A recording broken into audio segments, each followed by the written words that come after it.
What if chess is that perfect hobby that a budding crypto trader needs to employ to hone in on becoming the perfect market timer? Someone who knows how to detect and take advantage of assets that are going to the moon. Just to show how well chess and trading go together, how well that mindset is going to benefit you when you're trading, I'm going to play a chess game. I'm going to play with the black pieces. My opponent gets to go first. My opponent has a minor advantage, gets to dictate the flow of the game more, kind of like the market makers. I don't know. But don't let that fool you into thinking, I am not going to crush this imbecile. So, e4, e5. This is a classic opening. It's the opening of both the fools and the grandmasters. It creates great successes and great failures in the game. We're going to have an interesting game here. We're going to have aggression. We're going to just have all that testosterone building up and, just, it's going to be dramatic. So, actually, my opponent is playing as a second move, the Wayward Queen attack. This is an attempt to get Scholar's Mate on move 4. What you do is you bring the bishop out to this c4 square, and then if black is being really inattentive, you put the queen onto the f7 square, and that is checkmate because your king doesn't really have anywhere to go if it's still on the e8 square. But that is definitely not going to happen in this game. So my response is the kitty counter gambit. This is an aggressive response by black. It forces the queen off the black side of the board. And it's fun. It's a very aggressive, good way to play. So now the queen has checked the king. It's taken my pawn. The response is bishop to e7, and now the queen will move away.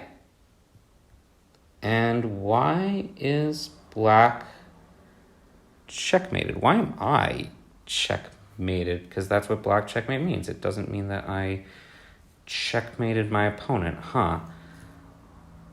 Okay, well, this was a very thinly veiled excuse to make a chess analogy out of inattention to trading or any other activity. So in this case, my character of black lost the game because I wasn't paying attention to how badly white just played. So again, here's the kitty counter gambit.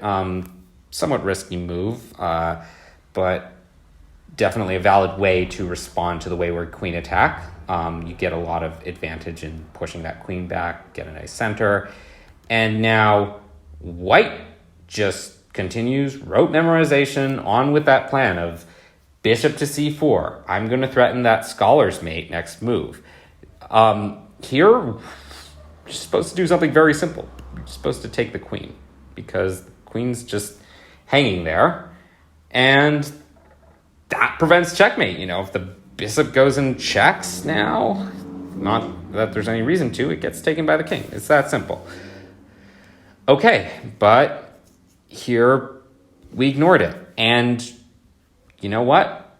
I went to the Lichess database. This is a database of online chess games. And this very unoriginal, very dumb way of playing by both players has happened almost 2,000 times. And this is not just any 2,000 times. I actually restricted the games I wanted to see to games with a time control of 10 minutes or greater. At this time control, you should really be taking at least a second or two to think your way through what you're about to play. And I restricted it to games where on this website players had a rating of 2,000 or higher. So that's a rating where you're starting to approach being considered a chess master. So these are chess masters who aren't thinking through their moves in this game. Queen should take pawn because we're in the kitty counter gambit. We're not in the commonly played move, which actually at this level it's kitty counter gambit, but almost as popular is this knight to c6 move, and in that case you do threaten that mate here, and then you get, this g6 move, which forces the queen back, but no, we're in the kitty counter gambit. So no, white plays c4, and according to the Chess Engine Stockfish, this is an advantage worth 12.5 points of material pawns, basically, to black. It's actually going to go down to 12.4 when I take the queen, because variance technology is not as exact as we want to say it is. And so, that's the common move. That's 5,523 games, but, there's these over 2,000 games where black doesn't pay attention, and then look at that, like around almost 250 games where white, in turn, doesn't see that there's mate, that black has also made a dumb error that allows checkmate. So what do we learn from studying this? Well, Nassim Nicholas Taleb, who's a quantitative trader who I have a lot of admiration for, he wrote that many are so unoriginal, they study history to find mistakes to repeat. And he would call me out for using this quote for dumb internet things. Maybe he will. That would be amusing. So don't study this game for anything more than understanding that it is a thought error that has been done by probably over 4,000 people who are getting to be experts in chess. But they didn't take a second or two to realize that they did something very stupid. So in trading, play the hand you're dealt. Be aware of the hand you're dealt. Don't play like you have the hand you wish for. Don't play like you have a royal flush.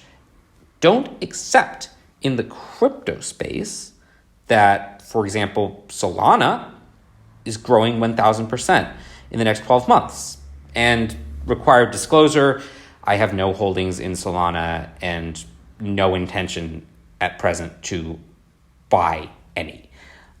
Look at where crypto's price is. Look at where crypto's price is in relation to what you bought it for. Have you unrealized profits? Have you unrealized losses on that crypto or stock or futures or options that you hold?